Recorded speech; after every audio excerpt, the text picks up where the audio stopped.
चलिए दोस्तों, आज हम लोग पढ़ने वाले हैं मैट्रिक के मैथ का ऑब्जेक्टिव क्वेश्चन। तो हम धीरे धीरे आप लोगों को समझाने का प्रयास करेंगे और मुझे विश्वास है कि जो मैं समझाऊंगा वो आपके दिमाग में घुस जाएगा।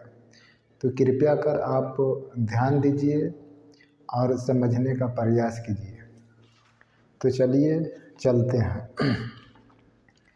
पहला क्वेश्चन है,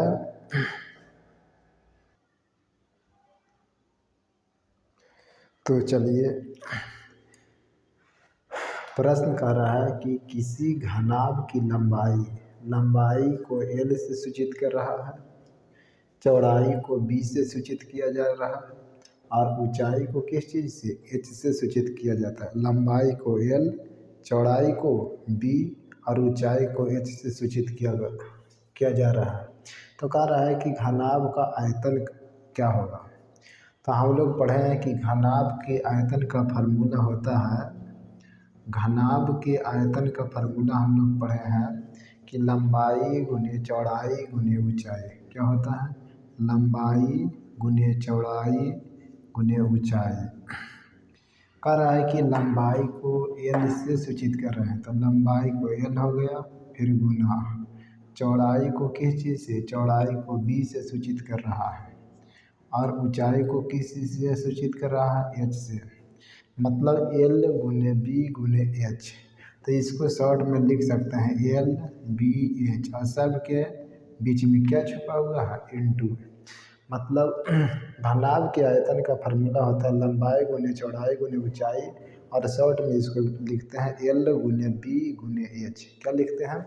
L गुने B गुने H। तो देखिए कि चार ऑप्शन में कहाँ है L गुने B गुने H। तो यहाँ है, पहला में है, तो इसका आंसर क्या हो जाएगा, पहला। तो ये हुआ था घनाभ के आयतन का फार्मूला लंबाई गुने चौड़ाई गुने ऊंचाई, शॉर्ट में L गुने B गुने H। दूसरा होता है घनाभ का कुल पृष्ठीय क्षेत्रफल, मतलब घनाभ का क्षेत्रफल। तो घनाभ का क्षेत्रफल का फार्मूला होता है, घनाभ का क्षेत्रफल का फार्मूला होता है 2 × LB plus BH plus HL। मतलब 2 गुना लंबाई इंटू चौड़ाई प्लस चौड़ाई इंटू ऊंचाई प्लस ऊंचाई इंटू लंबाई। शॉर्ट में लिखते हैं 2 × LB plus BH plus HL। तो घनाभ का कुल क्षेत्रफल या कुल पृष्ठीय क्षेत्रफल का फार्मूला होता है 2 यहाँ पे into 2 × LB plus BH plus HL। और तीसरा जो होता है जिसका नाम है घनाभ का विकर्ण, घनाभ का विकर्ण। घनाभ के विकर्ण का फार्मूला होता है अंडर रूट, मतलब वर्गमूल लंबाई के स्क्वायर प्लस चौड़ाई के स्क्वायर प्लस ऊंचाई के स्क्वायर। लंबाई के स्क्वायर प्लस चौड़ाई के स्क्वायर प्लस ऊंचाई के स्क्वायर। और अभी लिखे थे घनाभ के आयतन का फार्मूला क्या होता है, L गुने B गुने H, मतलब LBH। घनाभ का देखिए चित्र इस तरह से रहता है, ऐसे ऐसे ऐसे, ठीक। तो घनाभ का यहाँ से आप 3 फार्मूला याद रखिएगा, तीनों में से कोई भी परीक्षा में आपको पूछ सकता है। तो घनाभ का क्षेत्रफल होता है 2 × LB plus BH plus HL और घनाभ का विकर्ण का फार्मूला होता है वर्गमूल L square plus B square plus H square. और अंत में घनाभ के आयतन का फार्मूला L गुने B गुने H, मतलब LBH। तीसरा इस क्वेश्चन का आंसर LBH, क्योंकि इसका आयतन का फार्मूला पूछ रहा था, तो LBH। दूसरा क्वेश्चन क्या पूछ रहा है, दूसरा क्वेश्चन कह रहा है कि tan 10 degree into tan 15 degree into tan 75 degree into tan 80 degree का मान क्या होगा। इसका ऑप्शन में दिया गया है, पहला में ऑप्शन है √3 वर्गमूल 3, दूसरा ऑप्शन है 1/√3 और तीसरा ऑप्शन का रहा है -1 और चौथा ऑप्शन में है कितना, 1। तो चलो इसको बनाते हैं। कह रहा है कि पहला में कह रहा है कि tan 10 डिग्री और इंटू है tan 15 डिग्री और इंटू है tan 75 डिग्री और इंटू कर रहा है कितना tan 80 डिग्री। तो हम लोग क्या जानते हैं, ना तो tan 10 डिग्री का मान जानते हैं, ना तो 15 डिग्री की जानते हैं, ना तो 75 डिग्री की जानते हैं, ना तो 80 डिग्री की जानते हैं। हम लोग देखिए क्या जानते हैं, tan 10 डिग्री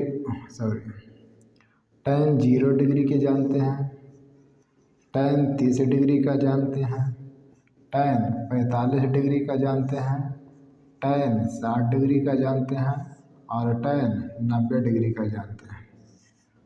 ठीक, tan 0 डिग्री का मान कितना होता है 0 और tan 30 डिग्री का मान 1/√3 और tan 45 डिग्री का मान 1 और tan 60 डिग्री का मान √3 और tan 90 डिग्री का मान इनफाइनाइट मतलब अपरिभाषित।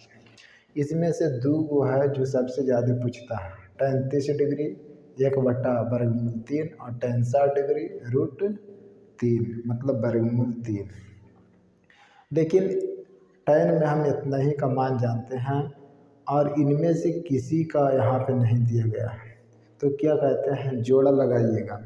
जोड़ा कितना में लगाना है 90, मतलब दो गो के जोड़े पर कितना आना चाहिए 90। अगर दो गो के जोड़ने पर 90 आ गया तो समझ जाइए कि उसका जोड़ा लग गया। ठीक, तो देखिए कौन कौन का जोड़ा लग रहा है, ये 10 और ये 80, मतलब इसका जोड़ा ई है और इसका जोड़ा ई है। 10 डिग्री और 80 डिग्री 90 डिग्री हो गए, तो ये दोनों का जोड़ा हो गया। और इधर देखिए 15 डिग्री और 75 डिग्री, तो 15 और 75 कितना हो गया, ये भी 90 हो गया। तो इसका जोड़ा हो गया ई और इसका जोड़ा हो गया कौन ई, इसका जोड़ा कौन हो गया ई और इसका जोड़ा हो गया ई।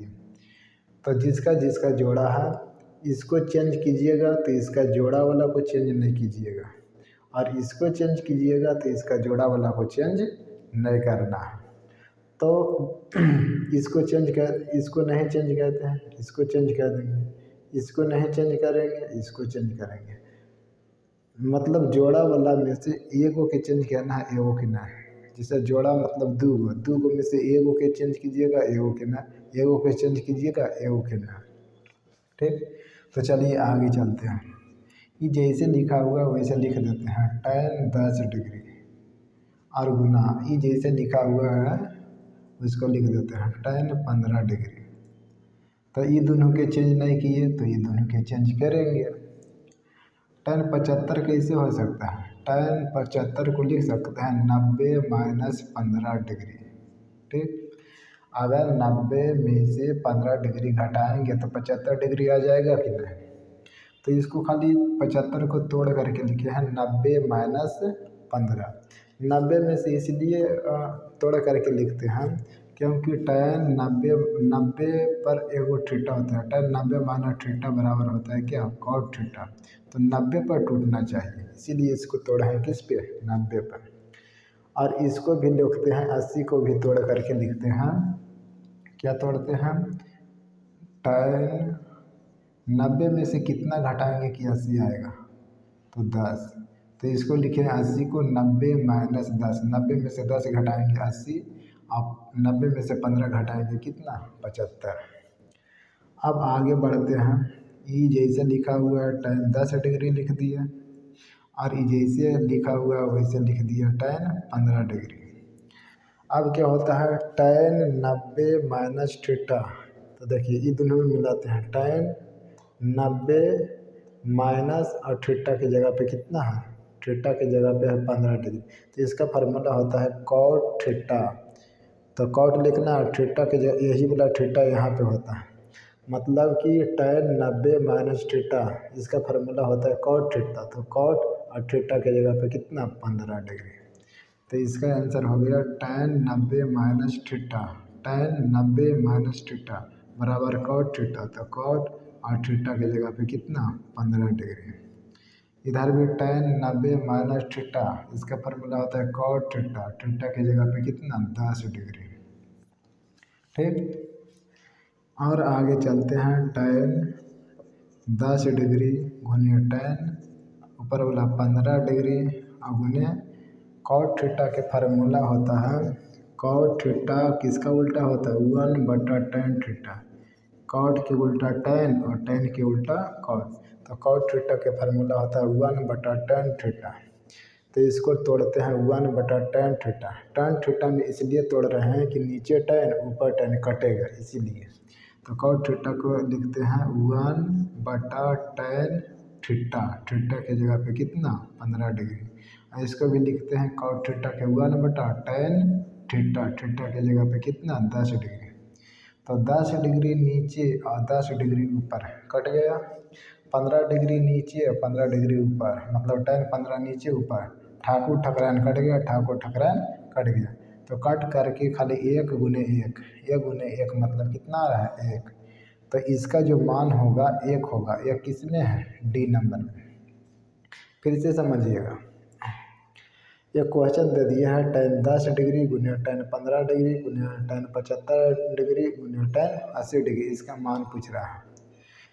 तो हम चूँकि हम मान जानते हैं 0 का जानते हैं, 30 का जानते हैं, 45 का जानते हैं, 60 का जानते हैं और 90 का जानते हैं। tan 0 डिग्री के 0, tan 30 डिग्री का 1/वर्गमूल 3 और tan 45 डिग्री का 1 और 60 डिग्री का √3 और 90 डिग्री का इनफाइनाइट।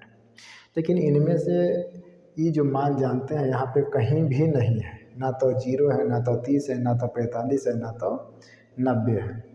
तो कुछ न, अगर ऐसा स्थिति में नहीं मिले तो क्या करना है कि जोड़ा लगाना है। जोड़ा 90 पे लगाना है। तो 10 डिग्री और 80 degree, 90 degree, 15 degree, 75 degree, 90 degree. ठीक, तो एकरा तोड़ना है तो इसको ना, इसको तोड़ना है तो इसको ना। ठीक, और 4 ऑप्शन में से बताना है। तो इसको हम ऊपर लिखे हैं, जो लिखा हुआ था नीचे उसी को लिख दिए हैं ऊपर। ई वाला वैसा ही रहते हैं, ई वाला वैसा ही रखते हैं, तो इसका जोड़वा को इसको चेंज करेंगे। ई वाला वैसा ही रखते हैं तो इसको जोड़वा इसको चेंज करते हैं। तो ई वाला वैसा ही लिखिए, ई वाला वैसा ही लिखिए। और tan 75 डिग्री को लिखते हैं tan 90 - 15। 90 में से 15 गया कितना 75। तो 75 को खाली तोड़ करके लिखे 90 - 15। उसी तरह से 80 को भी तोड़ करके लिखे 90 - 10। 90 में से 10 जाएगा कितना बचेगा 80। ई जैसे है वैसे, ई जैसे है वैसे। यहाँ तो फार्मूला लगता है लग रहा है tan 90 - थीटा। तो tan 90 - थीटा के फार्मूला होता है cot थीटा। यही वाला थीटा यहाँ पे लिखा था। तो cot और थीटा की जगह पे 15 डिग्री। ई भी फार्मूला tan 90 - थीटा cot और थीटा की जगह पे कितना 10 डिग्री।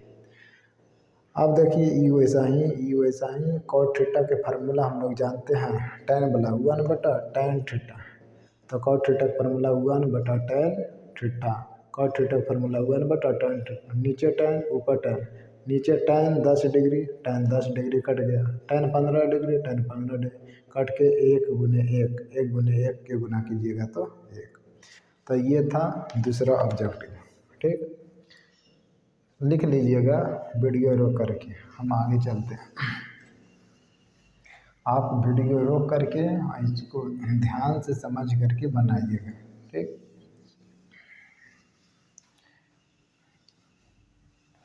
अगला क्वेश्चन क्या कह रहा है, अगला कह रहा है कि निम्नलिखित में से कौन द्विघात समीकरण है। आपको बताना है तीसरा क्वेश्चन में कि कौन द्विघात समीकरण होगा। द्विघात समीकरण, ऐसा क्वेश्चन आपकी परीक्षा में से एक जरूर आएगा कि कौन द्विघात समीकरण है। 4 ऑप्शन मिलेगा। पहला ऑप्शन में है 2x³ - 3x और -x + 1 के होल स्क्वायर। उसके बाद दूसरा ऑप्शन है x² - 2 वर्गमूल x और +3 और बराबर 0।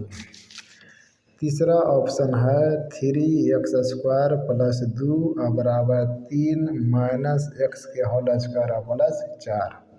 और चौथा ऑप्शन है जो आपका है x² - 1/x² और बराबर 4। चार ऑप्शन में से 1, 2, 3, 4 में से आपको बताना है कि इसमें से कौन द्विघात समीकरण है। तो चारों में से एक द्विघात समीकरण है, बाकी 3 द्विघात समीकरण नहीं है। तो चलते हैं। सबसे पहले द्विघात समीकरण के समान जो रूप होता है, कभी कभी आता है कि द्विघात समीकरण के समान रूप क्या है। तो द्विघात समीकरण का जो समान रूप होता है एक्स स्क्वायर और माइनस बी एक्स और plus x square plus b x plus c, इस तरह से रहता है द्विघात समीकरण। X square plus b x plus c, x square के आगे कुछ भी रह सकता है, एक्स के बगल में ई जो बी है चेंज हो सकता है और सी भी चेंज हो सकता है। इसका होता है समान रूप ए एक्स स्क्वायर और प्लस बी एक्स प्लस सी। ठीक, अब बराबर देखिए 0 होना चाहिए। तो द्विघात समीकरण का जो पावर है, यहाँ पे देखिए द्विघात समीकरण मतलब दो घात, घात मतलब पावर। तो द्विघात समीकरण का पावर होना चाहिए कितना, 2। मैक्सिमम पावर 2 होना चाहिए, 2 से ज़्यादा नहीं होना चाहिए। अगर 2 से ज़्यादा पावर होगा तो वह द्विघात समीकरण नहीं होगा। 2 पावर से ज़्यादा न होना चाहिए, 3 पावर एक्स के न होना चाहिए, मैक्सिमम 2 पावर होना चाहिए। अगर 2 पावर है तो द्विघात समीकरण है। तो पावर 2 होना चाहिए मैक्सिमम, और उसका जो पावर है माइनस में नहीं होना चाहिए, माइनस में नहीं होना चाहिए, वर्गमूल में नहीं होना चाहिए पावर, और बट्टा में नहीं होना चाहिए। इस केस में पावर, जो पावर है द्विघात समीकरण का, माइनस में नहीं होना चाहिए, वर्गमूल में नहीं होना चाहिए, और बट्टा में भी नहीं होना चाहिए पावर। ठीक, मतलब यहाँ पे सगरो यहाँ भी एक्स है, यहाँ भी एक्स है, यहाँ भी एक्स है, यहाँ भी एक्स। तो एक्स तो ठीक है, लेकिन उसका पावर वर्गमूल में नहीं होना चाहिए, माइनस में नहीं होना चाहिए, बट्टा में नहीं होना चाहिए। चलिए इसको बनाते हैं। ठीक, इसमें देख रहे हैं कि इसका पावर कै गो है, 3 गो है। तो इसको थोड़ा सा और तोड़ लेते हैं। 2x³ और माइनस 3x और माइनस, ये हो गया a प्लस बी के होल, a प्लस बी के होल स्क्वायर।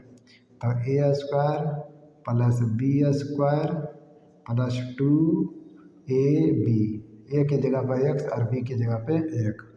आगे चलिए 2x³ माइनस 3x और माइनस से गुना कीजिएगा, plus minus minus x square, bracket के अंदर प्लस वाला हो जाएगा माइनस, माइनस वाला प्लस, 1 के स्क्वायर 1, और प्लस वाला हो जाएगा माइनस 2 के 1 से गुना कीजिएगा 2x।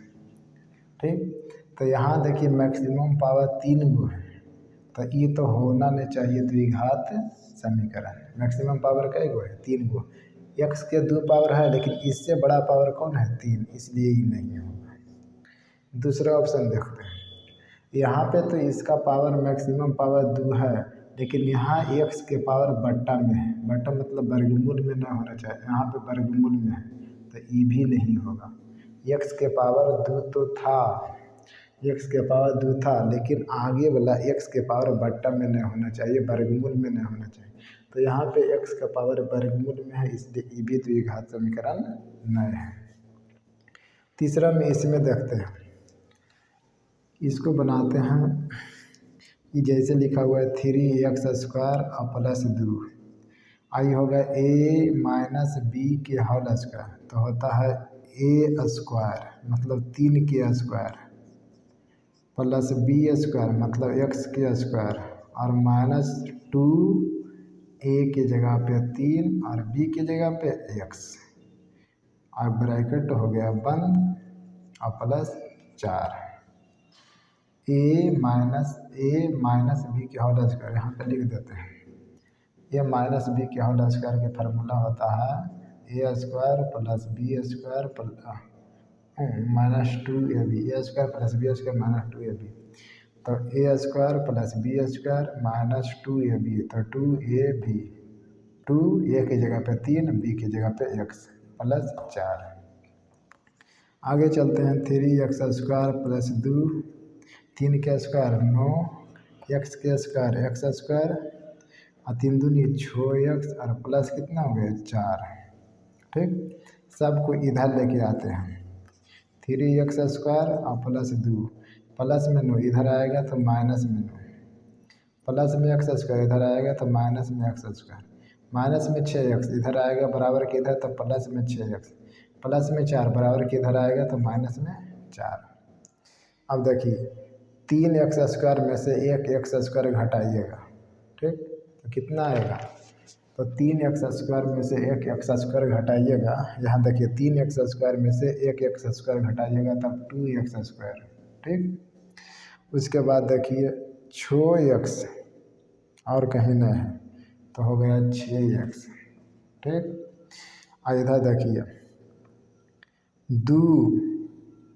2 में से 9 घटाइएगा तो -7, -7 और -4, -7 -4 -11, तो देखिए ई रूप में है कि ना, x के मैक्सिमम पावर 2 है, ठीक। देखिए a की जगह पे 2x² और b की जगह पे 6x और c की जगह पे 11, तो ई रूप में है, ठीक, इसलिए ई होगा।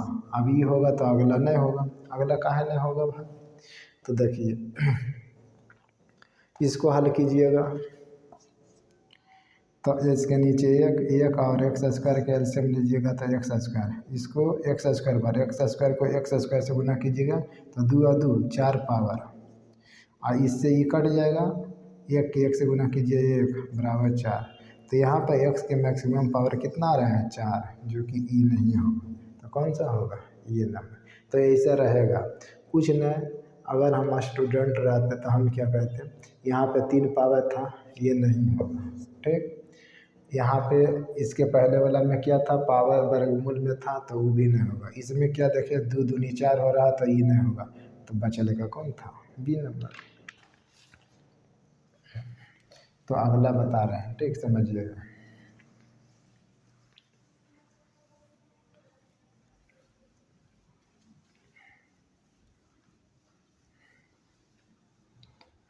द्विघात समीकरण का जो पावर है वर्गमूल में न होना चाहिए, माइनस में न होना चाहिए और बट्टा में न होना चाहिए। अगला समझिएगा, बहुत अच्छा क्वेश्चन है। कह रहा है कि एक बेलन और एक शंकु के आधार समान है। एक बेलन और एक शंकु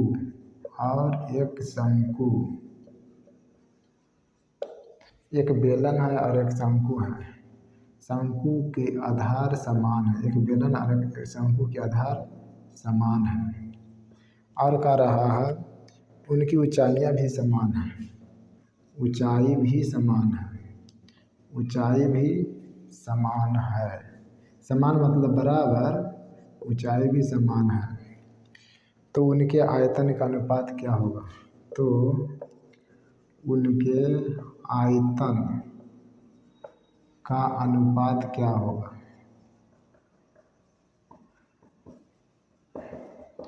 4 ऑप्शन है, 1:2, दूसरा में है 2:3, तीसरा में है 3:2 और चौथा में है 3:1, ठीक। तो देखिएगा एक बेलन है और एक शंकु है, तो बेलन इस तरह से होता है, इस तरह के रहता है जो फिगर, इसको बोलते हैं बेलन, ठीक। यहाँ पे है केंद्र और यहाँ से यहाँ तक उसका है त्रिज्या, ठीक। और एक शंकु है, शंकु मतलब जोकड़ के टोपी, तो इस तरह से है एक शंकु, ये हो गया बेलन और ये हो गया शंकु, ठीक। इसका त्रिज्या कितना है r, कह रहा है कि शंकु की आधार समान है, मतलब ई जितना है जितना ई भी है, ठीक। तो इसका त्रिज्या r है तो इसका भी त्रिज्या कितना होगा r। जब आधार समान रहता है तो त्रिज्या क्या होता है, बराबर होता है, ठीक। अब कह रहा है ऊंचाई भी समान है, यहाँ से यहाँ तक अगर इसकी ऊंचाई h है तो यहाँ से यहाँ तक इसकी भी ऊंचाई कितना है h है। तो कह रहा है आयतन का अनुमान, मतलब बेलन का आयतन ठीक। और इधर हो जाएगा शंकु का आयतन, शंकु का आयतन निकालना है। ठीक।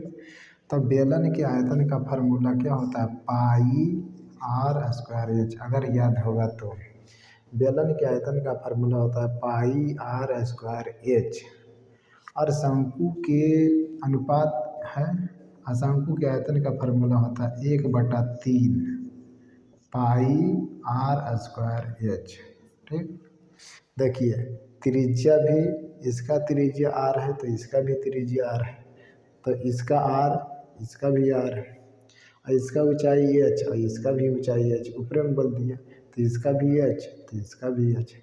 अब क्या देख रहे हैं, पाई आर स्क्वायर एच और पाई आर स्क्वायर एच कट गया।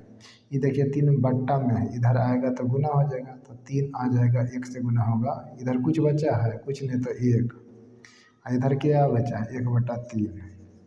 ये देखिए 3 भागा में बट्टा के नीचे, इधर आएगा तो गुना में, तो 3 के 1 से गुना हो जाएगा तो क्या होगा 3, और इधर कितना हो गया 1, तो 3:1 किसमें है, डी नंबर में, तो इसका हो जाएगा डी नंबर। कुछ नहीं था, त्रिज्या समान था, ऊंचाई भी समान था, आयतन के फार्मूला। तो बेलन के पहले बोला बेलन, तो पहले बेलन, बाद में शंकु, तो शंकु। बेलन के आयतन पाई आर स्क्वायर, शंकु के आयतन 1/3 पाई आर स्क्वायर। इससे ई कट गया, 3 इससे आया यहाँ, तो 3 इधर बच गया 1, 3:1। तो इस तरह से चले।